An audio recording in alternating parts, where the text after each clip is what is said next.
Please remember to check out our other videos and click on the subscribe button and click on the bell icon so you get notifications each time we upload another video.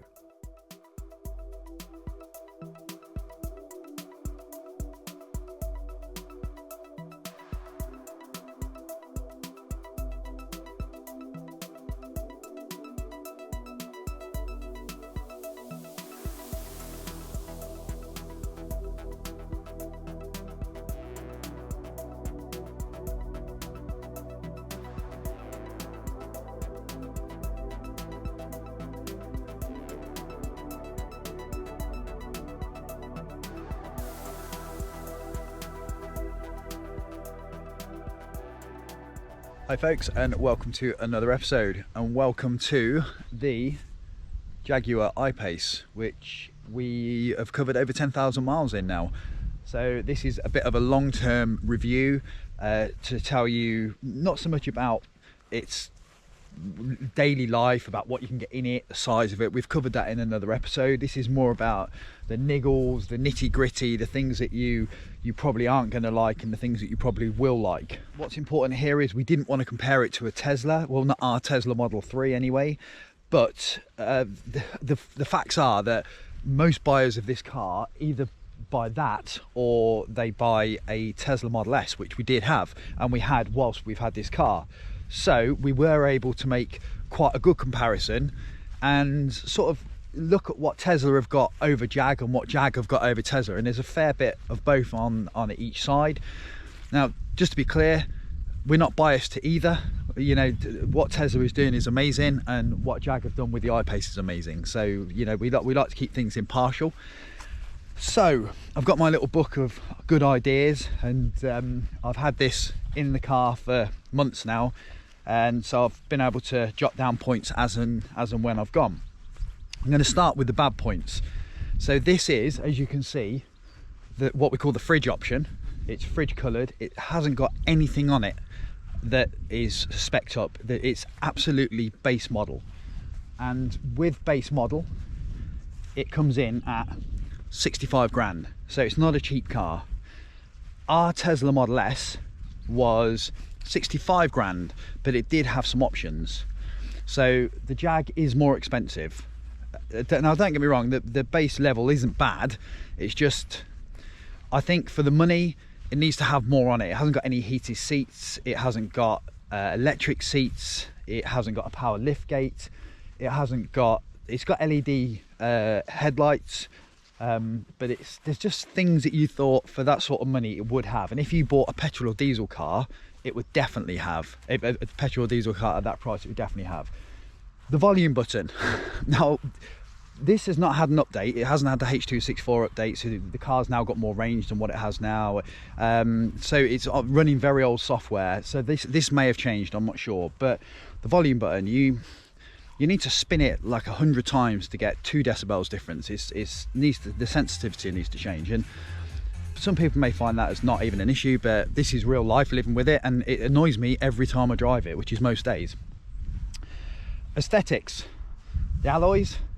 Okay, these alloys, let me just bring you in here. These alloys here are off the S-Type. You can see there that the 235/65 are 18, so 18 inches across there. Let me just explain this.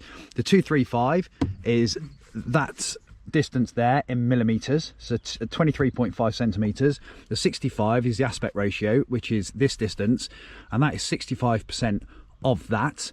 So mil, percent, and then obviously R18 denotes the inches of the wheels. But these are off the old S-Type Jag, and I don't really like them, I'm not going to lie. Some people may like them, some people don't care about wheels, but I most certainly do care about wheels. I do not like those. So for 65 grand I'd want more. This, okay, when it rains heavily, which it has been doing recently, and you go into the boot, remember no power lift gate there, the rain drips all the way off here and it drips into the boot just down here. So off there, down into the boot, and okay, it's not that much of an issue really, and it's got to be really heavy rain, but if you've got something near the back of the boot, it can get a bit wet. Understeer, it's 4-wheel drive, and this is probably down to the fact it's on dune buggy tyres. I mean, it doesn't need a suspension with that profile, does it? But bizarrely, it will understeer in certain situations. If you give it the beans round the roundabout, it will let go on the front. But from an automotive perspective, understeer is a lot more desirable than oversteer. So I suppose that's going to be a plus and a negative. The boot space again, actually, let me show you this. It's probably not easy to see because the boot is quite big, but the dimensions are not amazing. So you do have to do, sometimes if you're going on a long journey, which we've done a few, you sort of have to do a bit of Tetris to get everything in. It does fit, but it's not always that easy. You do get a little bit of underfloor storage as well, but not enough to make a difference to what you're carrying in the back. So sometimes there's a bit of Tetris there that you have to play. Efficiency. So efficiency for the I-Pace, it's not its biggest attribute. It's well renowned as being quite thirsty, but I did a little bit of working out, and I did compare it to the Model 3. It actually works out to be about 1.25 pence a mile more expensive to run. And I'll be honest, over 100 miles costing what, £1.20, I'm not bothered about that. £1.20, I'll probably spend 7-8 quid a day on takeaway coffee.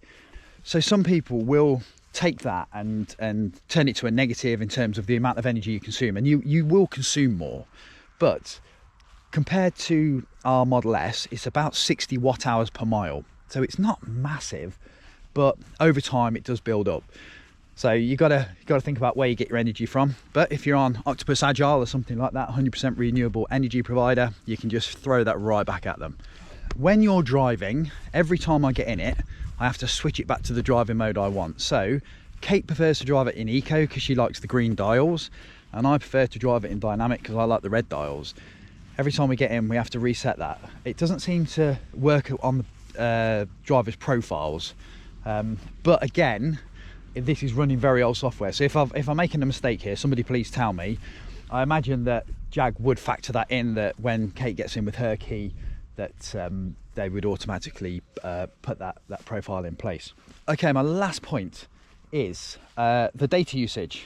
Now, most owners will take a SIM card, put a new SIM card in it, and have their own 4G system where they can get a good deal.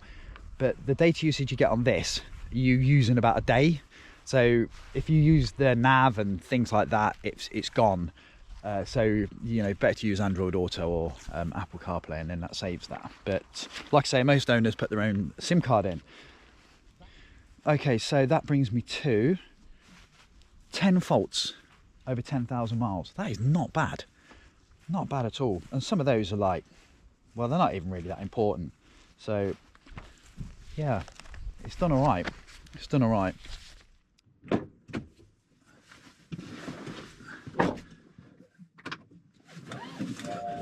Hi folks, okay, here is my first good point, and that is when you get in the Jag, you push a button and it is ready to go from the off.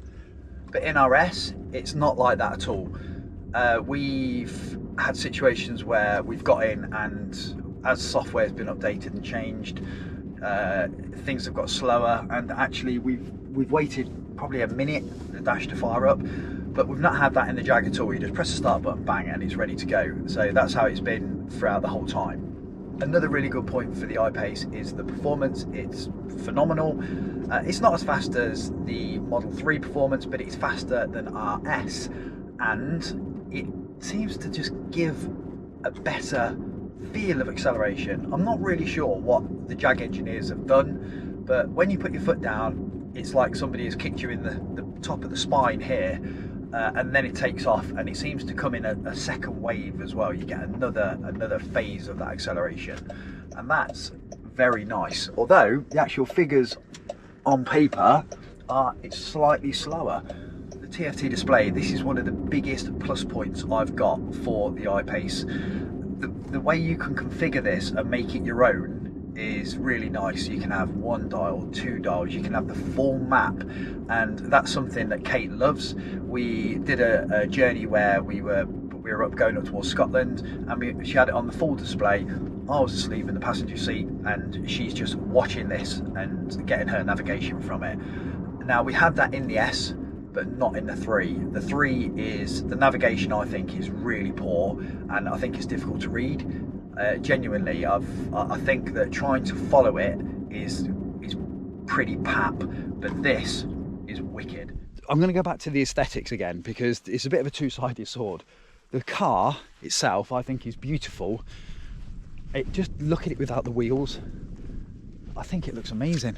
I think it's absolutely beautiful from any angle. Just if I take away the wheels there,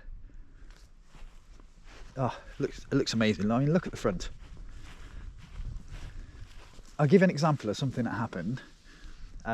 We were cleaning the car and a lady walked past. We were cleaning this car and a lady walked past and she said, "Oh, my husband's a real car person and he really likes this." She said, "But I'm not into cars." She says, "But your car is beautiful, even with them wheels on." Just saying. The off-road capability of the I-Pace is excellent. RS was only rear-wheel drive, so I suppose that when you factor in the price of this versus RS, I forgot to factor in the extra drive motor. I can't remember how much it was. I think it's about another £5,000. So actually I might have made a mistake there, because ours was rear-wheel drive. Yeah, so this is four-wheel drive, and we were up north. The weather conditions were poor, really poor, and this made light work of anything. There was actually at one point there was a tiny bit of snow, and probably aided by the fact it's on these massive tyres, it was fine. It was perfect. And I dare say that if you took this down a farmer's track, you'd have no issues with it at all. It feels like it will soak up anything. Whereas RS, in poor conditions, was poor, really poor. So yeah, another plus for the Jag. The sound system, I'm not even going to try and play anything through the speakers because it just doesn't come out. But this, as standard, has a Meridian unit and it's phenomenal. It's better than RS, and it's actually better than our Model 3, which has got the upgraded stereo in it, and this is the box standard version that you get. So it's got a little subwoofer control that you can play around with, and it sounds phenomenal. It really is crystal. It's not as good as the upgraded stereo that they do in the more expensive I-Pace, but it's more than acceptable. Charging speeds. Okay, so we're up to 100 kilowatts now of charging speed. I'll overlay a little video. We went to an Ionity charger the other day, and it was flying in. So the charging infrastructure that Tesla's got, you cannot take that away from them. They've done an amazing job, and that's a selling point for them. And Jag haven't got their own, but there are many charging providers putting their own networks in, and they're putting in high power chargers, things that the I-Pace absolutely loves. You remember back in the day, the I-Pace had an issue with the handshake on the CCS. They softwared that out. I've not had a problem charging this anywhere, and neither has Kate. So any CCS, bang it in and it just works, and that's what we found. Something else I prefer about the Jag is the way they sell the vehicles, in the terms that if you buy this as a base model or you buy it as the most expensive, you get 400 brake horsepower, you get a four-wheel drive, you get the full battery. That's something that I forgot about on RS, is that RS was only rear-wheel drive and it was restricted. It did allow us to buy a Tesla. We wouldn't have been able to afford it else. But I think I actually got less, because I only got two-wheel drive. I did get a smaller battery and I was able to upgrade it. But actually, range is important for EV users. So I think Jag have approached it right in the fact that they say, okay, that's it. You can have it. You can have the lot. So I prefer what JLR have done here, to be honest. Okay, the comfort. It is on dune buggy wheels. The profile of the tyres probably helps this, and it's on coil springs, so there's no air here, but it's comfortable, so much more comfortable than RS ever was. RS used to jerk around, it used to bounce around the road. Absolutely none of that here. I've driven these on air as well. I've driven a lot of I-Paces in my time, and regardless of what wheels you've got on there, apart from the 22s, they all have got a nice comfort, and they just take up the road. The roads around here are quite bad, but actually this does it really well. So comfort, definitely the comfort goes to the Jag. Okay, so the I-Pace is going in for 2.5 hours, and the overall experience has been fantastic. We're going to be gutted to see it go. Both me and the girls love it. Florence is going to be beside herself because she loves it. She really does. The great thing about the I-Pace, and I don't want to compare it to the S, but let's be honest, most people either buy that or they buy an S, you know, as I've already said. The only way for me to explain it to you is if I had both of these, the I-Pace and the S, on our driveway, which we have done, and I wanted to go out for a drive with my friends or with the girls, the one that I'd probably choose would be the I-Pace, actually. And that's because it just is more of a driver's car. It is definitely more of a driver's car. The S is great and it does a lot of really good things, but this is a more friendly, more robust. It's not as tech heavy, but it just feels more of a car. The inside's more car, and I've said before that I prefer the minimalistic approach of Tesla, but you know what, I'm not actually sure I do prefer that. I think I like them both equally, but the time and experience I've had with this has sort of changed me a little bit.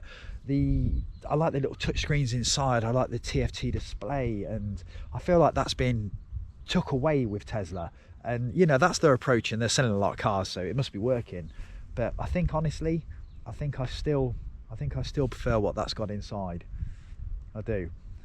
I can't wait to see what's in the pipeline for Jag, and I'm sure that sometime along the line this will get a revision, and well, it has actually. It's been revised, it's had a new charger, but I'm sure they'll change the car and facelift it and rear lift it and do what manufacturers tend to do, and it'll just turn into a much better car again. So anyway, that's the end of this one, so I hope you've enjoyed it.